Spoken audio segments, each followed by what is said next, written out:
Sure.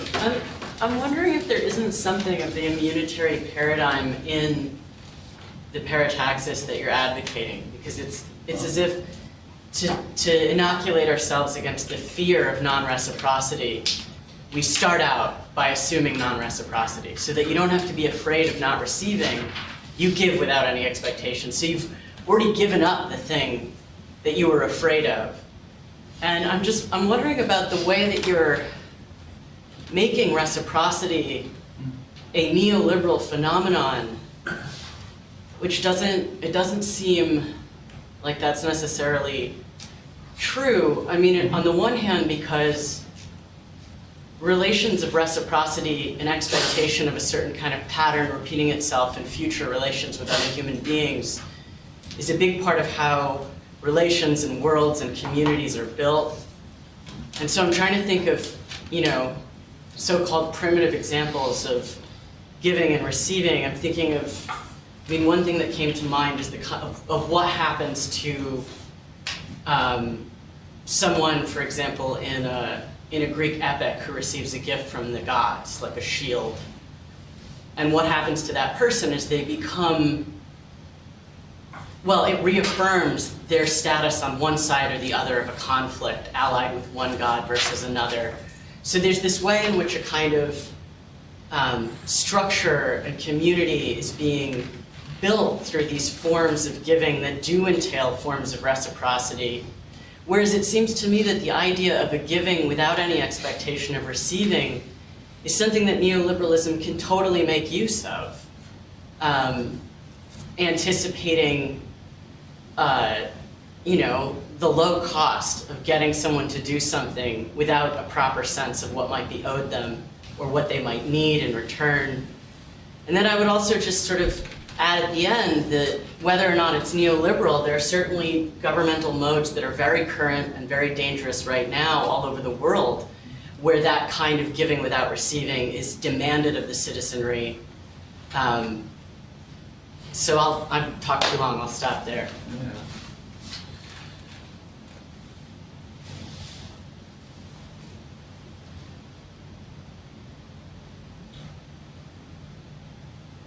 So you got to really one of the motivations for the paper, which is trying to think a way through a notion of community that wouldn't necessarily have to go through something like immunity, right?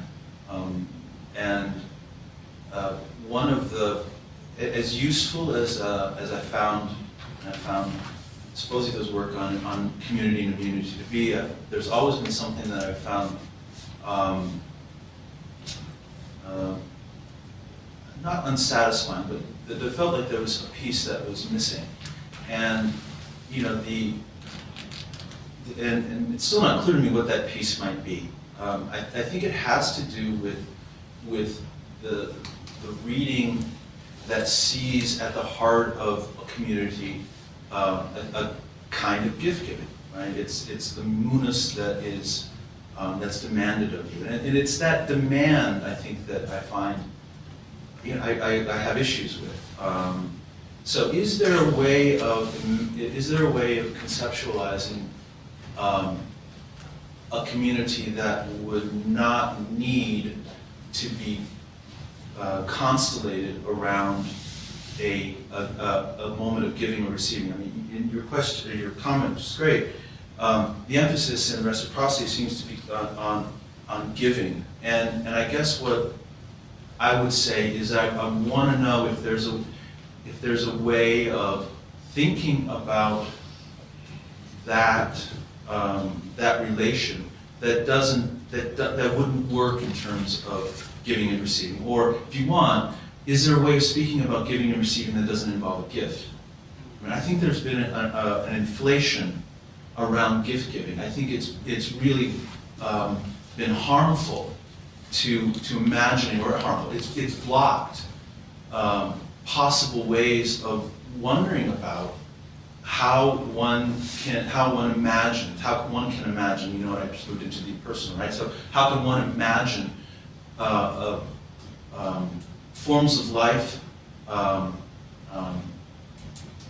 residing or inhabiting, living next to one another, in which there is no, that sense of having received or having to give a gift is necessary. There's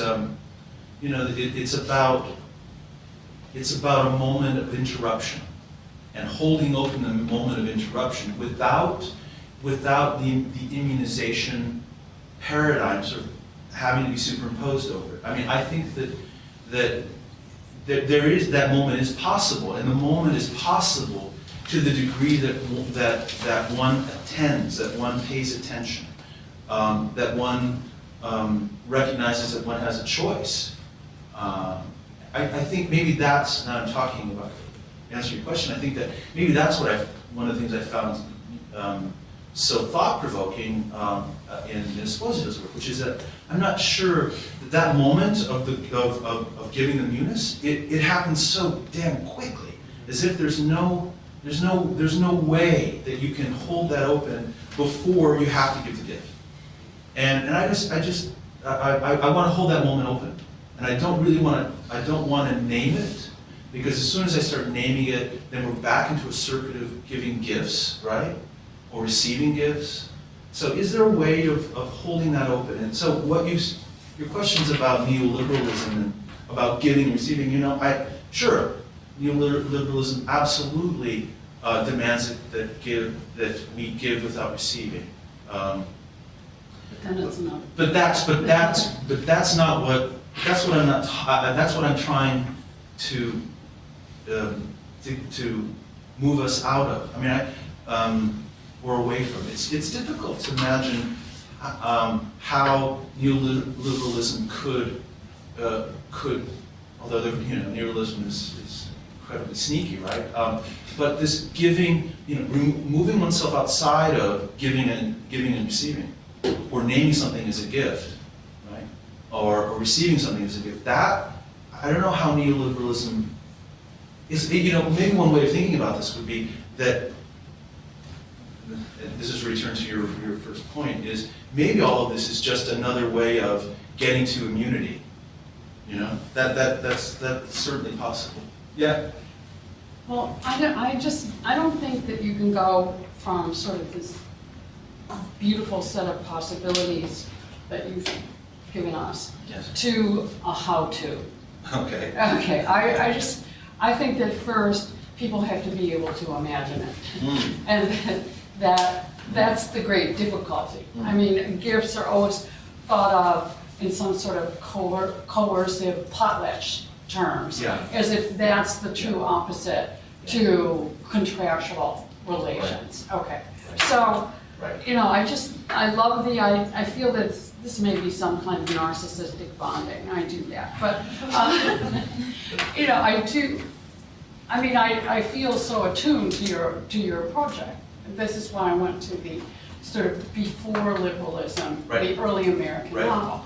Right. And first thing I wanted to say is that in answer to your question yesterday, the narrative is parataxis. Mm-hmm. Okay, that it's as opposed to plot. Thank you. I'm going to steal that. And it won't be a gift. I'm I'm not it's giving an it to you. object lesson, we just get to use it. It's there. It doesn't take anything away from you if I use it. In fact, it gives something. It increases it, right? So there is a way of thinking that, and I think your notion of holding comes close to it. Because in these novels that have obsessed me since he got me into that, Len, is that, that things don't stick to you and become part of you. That's the thing. You sort of hang on to them. They change you. Yes. Okay, they combine with you. They make you different. But then, you can slough them off, or you can slough something else off. And, there's no sense of ownership entailed in holding. There is holding without the future of ownership in those novels. And that's the way these people saw, back then, before liberalism, saw themselves making some kind of community that didn't really destroy the ethnos that they had arrived here with, but made allowed it to communicate, which it had to do, with others, without giving or taking. There's not the potlatch thing. Well, and I was thinking just now about your notion or the way you're using hub. You know, a hub the hub's relation to holding is of a certain kind, right? It doesn't contain. Right. Okay, it filters. Yeah. Oh, how did I do that? Anyway, thank you, I got all excited. No, at risk of sort of turning, actually literalizing it into totally boneheaded tactics, it just made me wonder if we're talking about Occupy, to what extent we're talking about the Occupy movement in your talk as a form of holding contempt for not having particular sets of expectations. And Yes. I was sorry, I just say that with a particular mode of speaking, Yes. which is very interesting, which was about Yes. repetition, Yes. which is not parataxis, but similarly is not performing response. Yes. So anyway, Yes, absolutely. You wanted to jump in? Yeah, because I think when we have these categories of property, it's very typical of law, for example, to come along and say you have something like tenere versus possessio or something like that. But I think occupy is a very good way of thinking about it, because what Locke does is basically evacuate all the complicated categories between those two extremes. Exactly. But a characteristic of feudal. And the thing, it's a way that Nancy's referring to, is usus, which is in English usufruct. And that category absolutely does not exist in the two treatises of government at all. And I think that's a way of suppressing a possibility that one has use of without being able to possess, sell. Exactly. Yeah, you can't, well, you remove it, even in the case of land, which is really where it matters, you can't sell it, you can't fence it off, but you can use it. And, you know, Agamben actually, I was just to his credit, I mean, he doesn't explore all this. In The Highest Poverty, talks about the development within the Franciscan order of usus in a way that I think is very, very interesting. One last thing. Sure. To go back to the question of the munus and neoliberalism, I think we have to keep in mind that the munus in Roman law is not an exchange between equals. That's right. There's no equality, and neoliberalism, you know, drawing from Locke, etc., is all, they bring state of nature into everything. It's always two individuals, including in Adam Smith, who are exchanging, whereas the munus is always an unequal demand on the part of the powerful for, you know, sacrifice, service, even, you know, paradoxically, the obligatory gift. That's right. From someone who really can't refuse. And I think that's absolutely characteristic of neoliberalism. That's what we call extraction. Yeah. Or extortion. The word they're using now, the model is you know, you go into a country and you get people to agree to sell their mineral rights or something, then you take value, extract value out of it. So that's no gift. There are two questions. Could I just briefly respond to, so the Occupy, I think, very briefly, I mean, what I found interesting about the trajectory of Occupy was their refusal to articulate demands. Right? They refused to articulate demands for, 4 or 5 months, but the pressure was enormous. And I would want to link the articulation of demands to the end of Occupy, but certainly within a span of a week, Occupy was no longer maintained its previous form. So that's one of the pieces that I found really interesting about Occupy. It was precisely that refusal to At that moment when it was refusing, it didn't want a sort of future or anything like that. And it wasn't holding on to. It wasn't right. It wasn't holding on to. It's trying to possess that kind of future. In terms of the munus, I think that's absolutely right. I was reading recently something about another meaning of munus that grew out of private families in Rome who, at the death and for the funeral of one of the members, would put on gladiatorial combat. So already in just to point to the violence of the news. I mean, that's clearly a part of that exchange, that unequal exchange, if you want. Rob. Yeah, so I wonder if you could explain to me how you would see an example that I want to provide, and I mean this honestly. Like I'm not quite sure how you will see this example. And so the example is that of blood donation, especially as it emerged in the 60s and 70s. And blood donation is one of these interesting things that also came out of World War II. I mean, it's a biopolitical technology because as people try to figure out how to give blood to troops, they figured you can figure it out, you can fraction it, you can store it. And so in the late 60s, early 70s, the US had sort of developed one system where you paid indigent people basically for blood, and the UK had developed another system in which you donate blood. And there was a famous book, at least famous in sociological and healthcare circles, that came out in 1970 called The Gift Relationship by Richard Titmuss. And he drew explicitly on mouse. And he said, okay, look, first of all, the donation system produces safer blood, so there's fewer bloodborne diseases. It is more efficient, so it produces less waste of blood because you can control blood for a while, and it produces a sense of community. And basically, the commodity system the U.S. had doesn't do any of those things. He also claimed, interestingly, that it's not the choice between potlatch and commodity. He said that the interesting thing about blood donation is it's a gift to a stranger.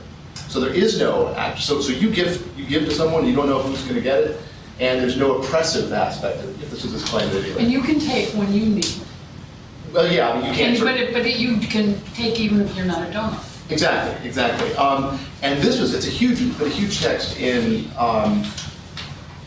healthcare politics, essentially. Sure. So it established this distinction between gift and commodity that has dominated discussions of how research should work, how different kinds of body parts should be, what one should do with them. And I can't, so is this something that you think is like sort of along, well, I mean, like organs, for example, you can't sell organs. There's been, recently, well, anyway. Of course, neoliberal commentators call it paternalistic, and you can't sell things, but in any case, is this the kind of gift you're talking about, or is it not the kind of gift you're talking about, or like how does that, it's a very concrete biopolitical technology that links bodies, but I don't know that. I guess that you find this sort of problematic. Yeah.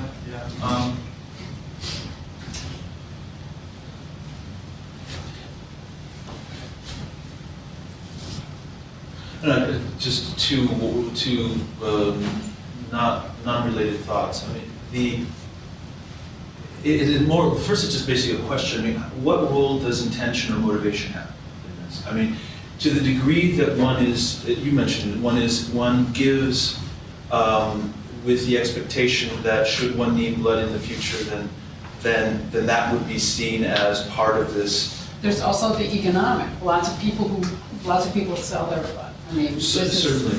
Well, the point of it was that you don't actually. So one of the earlier systems for this kind of thing is blood banking, where you donate to a hospital and you basically get credits for the blood donated. So then, if you come in, then you can use X amount of units. But this is a different model. This is like basically everyone donates. I don't know. Yeah. I mean, it's interesting that has it always been referred to as donating blood? I mean, I don't know if it's always been referred to that, but at least that text helped to create a strong link between Mouse's notion of the gift. I mean, he discusses Mouse explicitly and says, look, Mouse is right, there's something totally oppressive about gifts in so-called primitive societies, yes. But this is the kind of gift that isn't oppressive. It's the gift to the stranger rather than the gift to someone you know well.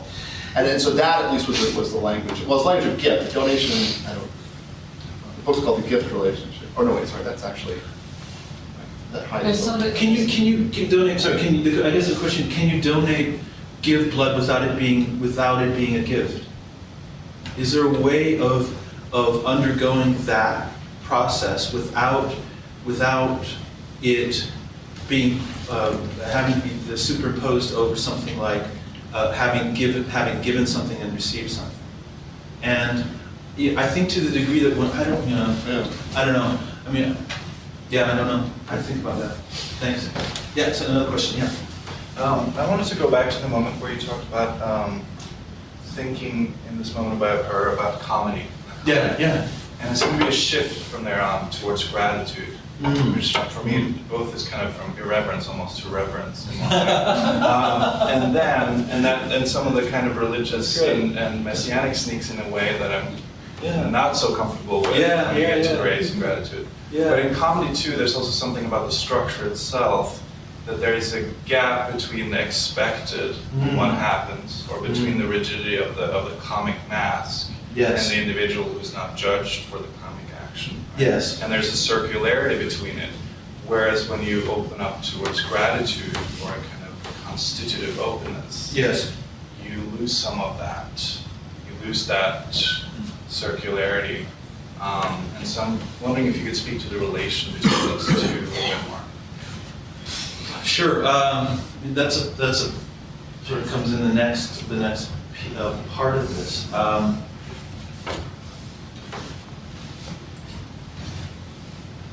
So the way that first of all, I do think that there is that shift from the tragic to the comedic that does through gratitude, that does bring with it a certain kind of tone, and the tone shifts when I move to Adorno. And clearly, there's something I find really powerful in that moment. Though Adorno doesn't have much to say about the comedic. The comedic you get to through Benjamin. Well, that's not actually true. You get to the comedic through Adorno via Hegel, and then qualitatively out. I'm not sure that the way that you've defined comic or the comedic is, there's. I get what you're saying, that there's an expectation that one has. There's a play around masks, so that you recognize as the audience, you recognize that distinction, or that what you see is not what you get, that kind of thing. I mean, for me, what I found useful about this is the comedic through Hegel is really sort of what I want to focus on, and for me the model isn't really the mask per se, or the recognition of the mask, so much as it is something that Hegel describes as subjective caprice. So this it's less about the mask than it is about a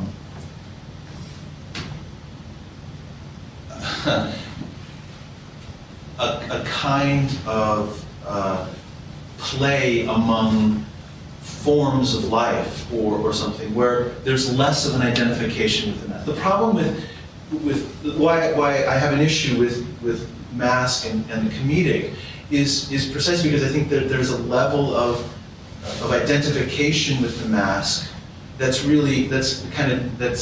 increases the power of the negative in a way that something like slapstick, for instance, which for me is, to be honest, is sort of my preference for thinking about the comedic. Something corporeal, right? There's there's something about it that the slapstick gets you in terms of holding. Right? If there's a way that you can release a grip or release a grasp, and one is thankful for that, then that would move you into something like a comedic moment of gratitude. Not all comedies take you to the moment of gratitude to the same degree, and so then the question is, well, how does one want to think the comedic in terms of this moment of release and the gratitude for having been released? And there, I think, certainly slapstick comes to mind. This project is really about film. I was interested in looking at Italian films, particularly Antonioni's work, and there's a particular the Monica Vitti as really a kind of comedic persona who is invited by Antonioni in these films to gesture, to play, to hold less tightly. And that doesn't necessarily mean that leads to laughter. I want to make that clear. It's not, you don't go to Aventura looking for a laugh, you know. But that in that, now I'm not going to forget reverential, in that reverential turn to gratitude and the suspension or the release, that's the comedic. Not the tragic, because obviously the tragic is all about holding on to that gift of Clash of Titans. Ingratitude. Sorry? The tragic's not about ingratitude. Ingratitude. Interesting. I'm sorry, I didn't see it. Yeah, no, thanks. Could you say something more about the legacy, but also about the overturning in your discourse respect to the Neo-Kantian tradition? Because I was thinking, listening to your discourse, of course I was thinking about Ferdinand Tönnies, Sure. a community dominated in that sense by used values against a society dominated by exchange values. But above all, I was thinking about Otto Weininger interpretation of Ibsen Peer Gynt, where the character that gives without receiving is Solveig, the woman. In the last scene, the lead one says to Peer Gynt, come on, take another turns, participate in the circularity. And Solveig answered, you have always been here with me. So through me you have consist. But the Solveig answers, the Neo-Kantian answers, I think it's more a sort of pre-capitalist answer, a sort of feudal answer in this sense. No? Mm-hmm. Weininger is the typical romantic anti-capitalism. So Yes. I did not understand very well the link between that Neo-Kantian tradition and your discourse about the Frankfurt School. I have to be completely honest, I'm not that familiar with the Neo-Kantian tradition you're talking about, outside of the attorneys that you cited.